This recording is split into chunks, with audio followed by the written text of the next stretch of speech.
Hi hello welcome to టీవీ24 studio. ఈరోజు మనం కుంభమేళా గురించి అయితే తెలుసుకోబోతా ఉన్నాం. కుంభమేళా అనేది అయితే ఒక 4 రకాలుగా అయితే ఉంది. 1 కుంభమేళా, 2 అర్ధ కుంభమేళా, 3 పూర్ణ కుంభమేళా, 4 మహా కుంభమేళా. ఈ కుంభమేళా అనేది 4 సంవత్సరాలకు ఒకసారి అయితే వస్తూ ఉంది. అండ్ అర్ధ కుంభమేళా అనేది 6 సంవత్సరాలకు ఒకసారి వస్తుంది. అండ్ పూర్ణ కుంభమేళా అనేది 12 సంవత్సరాలకు ఒకసారి వస్తుంది. అండ్ మహా కుంభమేళాకు వచ్చేసరికి ఇది 144 సంవత్సరాలకు ఒకసారి అయితే ఈ మహా కుంభమేళా అనేది అయితే జరుగుతూ ఉంది. కానీ ఒక సగటు మనిషి మినిమం 80 నుంచి 100 సంవత్సరాలు మాత్రమే బతకగలడు. కాబట్టి ఈ పూర్ణ కుంభమేళాని మహా కుంభమేళాగా అయితే మనం చేసుకుంటా ఉంటాం. అసలు ఎందుకు ఈ కుంభమేళాని ఏం చేస్తారు? ఆ రోజు ఎందుకు స్పెషల్‌గా ఎక్కడెక్కడి నుంచో వచ్చి అక్కడ స్నానాలు ఆచరిస్తారు? అక్కడ ఏం చేస్తారు? ఎందుకంటే సత్యయుగంలో పూర్వం దేవతలందరికీ వాళ్ళ శక్తులు నశించినప్పుడు వాళ్ళు సముద్ర మథనం అయితే చేశారు.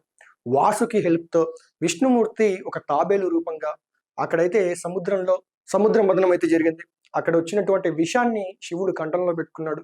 అక్కడి నుంచి ఉద్భవించినవే ఈ ఒక కుంభమేళ. కుంభం అంటే కుండ, మేళ అంటే సమూహం అని అర్థం. ఈ కుంభాన్ని కలశం అని కూడా అంటారు. ఇలా ఆ సముద్ర మథనంలోంచి వచ్చినటువంటి కలశంలో ఉన్నటువంటి అమృతం కోసం అయితే అక్కడ ఉన్నటువంటి దేవతలు, రాక్షసులు వీళ్ళిద్దరూ అక్కడ దాదాపుగా 12 రోజులు, 12 రాత్రులు, 12 పగళ్ళు యుద్ధం చేశారు. ఈ యుద్ధంలో మహావిష్ణువు ఆ కలశాన్ని పట్టుకొని పారిపోతూ అంటే రాక్షసులకి దొరకకుండా వెళ్తున్నటువంటి సమయంలో 4 చుక్కలు 4 ప్లేస్‌లలో అయితే పడ్డాయి. ఆ గంగా నదిలో 4 చుక్కలు అయితే పడ్డాయి 4 ప్లేసెస్‌లో. ఆ ప్లేసెస్ ఏంటంటే ప్రయాగర్, ఇప్పుడు మనం ఒకప్పుడు మనం అలహాబాద్ అని పిలిచే ఇప్పుడు ప్రయాగరాజ్ అని పిలుస్తున్నాం. ఆ ప్రయాగరాజ్‌లో అండ్ హరిద్వార్‌లో అండ్ ఉజ్జయినిలో అండ్ నాసిక్‌లో ఈ 4 ప్లేసెస్‌లో ఈ 4 చుక్కల అమృతం అక్కడ పడింది. అక్కడికెళ్ళి స్నానం చేస్తే గంగలో ఉన్నటువంటి అమృతం మనకి తగులుతుంది. మనకు తగిలాక మనకి సంపూర్ణటువంటి ఆరోగ్యంతో మనం ఉంటాము అనే ఉద్దేశంతో ఈ కుంభమేళా అయితే జరుగుతా ఉంటుంది. 2015లో జరిగినటువంటి కుంభమేళాకి దాదాపుగా 30-40 కోట్ల మంది ప్రజలైతే అక్కడ కుంభమేళాకైతే హాజరయ్యారు.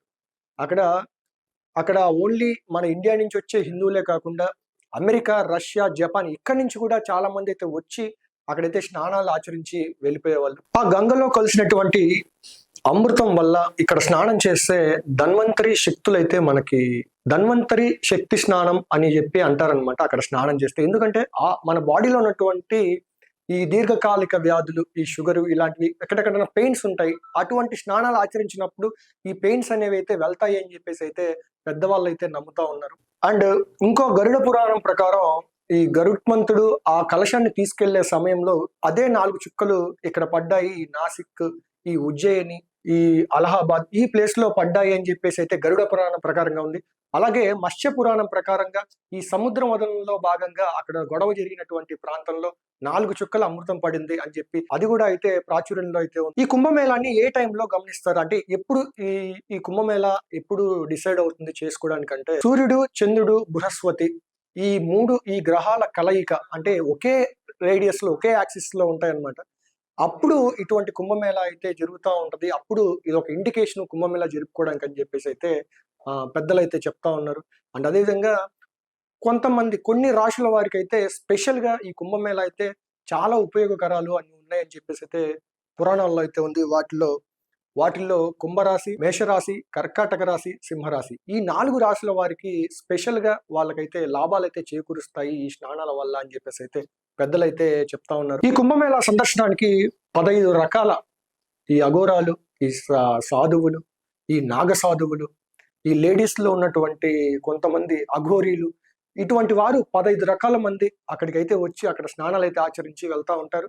అండ్ గతంలో ఒకసారి మనం చూసుకుంటే ఒకప్పుడు ఈ సాధువులు స్నానం చేస్తా ఉంటే మీరు స్నానం చేయొద్దు అని చెప్పి వాళ్ళనైతే అడ్డుకుంటే మీ వల్ల ఈ నది అయితే కలుషితం అయిపోతుంది అన్నారు. కానీ వాళ్ళ సాధువులు ఏం చేశారంటే మీరు టెస్ట్ చేయండి ఇప్పుడు వాటర్ని ఒకసారి వాటి ప్యూరిటీ టెస్ట్ చేయండి అని చెప్పి అక్కడ టెస్ట్ చేస్తే దాదాపుగా 90% కలుషితమైన నీళ్లు ఆ గంగలో అయితే ఉన్నాయి. తరువాత ఆ సాధువులు స్నానం చేసిన తర్వాత టెస్ట్ చేస్తే 85% ప్యూరిటీ వాటర్ అయితే అక్కడైతే ఉన్నాయి. ఈ విధంగా అయితే వాళ్ళు నాగ సాధువులు అయితే స్పెషల్ అట్రాక్షన్ చెప్పొచ్చు. ఈ కుంభమేళాకి చాలా మంది దిగంబరంగా అయితే ఉంటారు, బట్టలేమి లేకుండా. మనమైతే అక్కడ కుంభమేళాలో అయితే గమనించవచ్చు. అండ్ కూటమి అధికారంలోకి వచ్చాక ఈ కుంభమేళాను అయితే పురస్కరించుకొని ఈ ప్రయాగరాజ్కి అయితే స్పెషల్ ట్రైన్స్ మన ఏపీలోంచి తిరుపతి నుంచి అయితే వేశారు. హైదరాబాద్ నుంచి వేశారు. అండ్ మచిలీపట్నం నుంచి కూడా స్పెషల్ ట్రైన్స్ అయితే కుంభమేళా ప్రయాగరాజ్, అదే అలహాబాద్ అని ఒకప్పుడు పిలిచేవాళ్ళం, ఇప్పుడు ప్రయాగరాజ్ అని పిలుస్తున్నాం. ఆ ప్లేస్కి అయితే స్పెషల్ గా ట్రైన్స్ కూడా వేశారు. రోడ్డు మార్గం అయితే కొంచెం కష్టతరమైన మార్గం, చాలా టైం టేకెన్ అండ్ సెక్యూర్ గా వెళ్ళలేము. అండ్ ఎయిర్వేస్ కూడా అయితే ఉన్నాయి. ఒక గంటన్నర జర్నీ అయితే ఉంటుంది హైదరాబాద్ నుంచి ఈ ప్రయాగరాజ్ దగ్గరికి, ఒక గంటన్నర అయితే ఉంటుంది.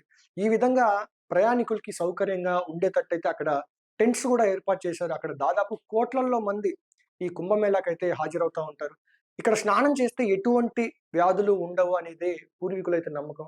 అందుకని ఈ కుంభమేళా అనేది ఒక ప్రత్యేకమైన స్థానంలో ఉంటుంది. అదే కాక కొంతమంది వాళ్ళ పూర్వీకుల అస్థికలు కలపడానికి కూడా ఇటువంటి కుంభమేళాని, అంటే ఒక్కోసారి 4 సంవత్సరాలకు వస్తుంది ఒక కుంభమేళా, అండ్ అర్ధ కుంభమేళా 6 సంవత్సరాలకు వస్తుంది, అది పూర్ణ కుంభమేళా, అండ్ పూర్ణ కుంభమేళా 12 సంవత్సరాలకు వస్తుంది. ఈ విధంగా అయితే వీళ్ళు పూర్వీకుల అస్థికలను కూడా అక్కడైతే కలిపితే వాళ్ళు స్వర్గపాప్తులు, వాళ్ళ వాళ్ళ ఆత్మకు శాంతి చేకూరుతుందని చెప్పేసి అయితే పెద్దలైతే భావిస్తా ఉన్నారు.